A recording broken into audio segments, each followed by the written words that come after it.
সেইকাৰণে প্ৰতিদিনে হেশটেগ justice for Zubeen Garg সকলোৱে লিখিব এবাৰ আৰু সকলোৱে ন্যায় প্ৰাৰ্থনা কৰিব। সদায় যি হৈছিল আমি জানিব লাগে, সেইটোৱে কথা।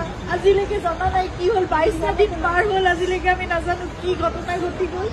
কিন্তু আপোনালোকে সকলোৱে লিখিব, আপোনালোকৰ ছ'চিয়েল মিডিয়া আছে, এখন যুদ্ধৰ আমাৰ সকলোৰে এখন হাতত প্লেটফৰ্ম আছে। সকলোৱে প্ৰাৰ্থনা কৰাৰ লগতে আপোনালোকে জাষ্টিছ বিচাৰিব লাগিব। সেইকাৰণে আমি খুব ধৈৰ্যৰে আমি অপেক্ষা কৰি আছো, কিন্তু সেই ন্যায় আমি পাব লাগিব। সেইকাৰণে সেই যুঁজখনত আমি সদায় ব্ৰতী হৈ থাকিব লাগিব। আপোনালোকক প্ৰাৰ্থনা জনাইছো, হেশটেগ জাষ্টিছ ফৰ জুবিন গাৰ্গ সদায় লিখিব, আপোনালোকে সদায় লিখিব, সদায় দাবী কৰিব, সদায় অনুৰোধ কৰিব, সদায় প্ৰাৰ্থনা কৰিব। কিন্তু আমি কোনো অশান্তি বিচৰা নাই, শান্তিপূৰ্ণভাৱে যাতে ন্যায় ব্যৱস্থাই আমাক সেইখিনি ন্যায় দিয়ে, সেয়াই প্ৰাৰ্থনা কৰিছো।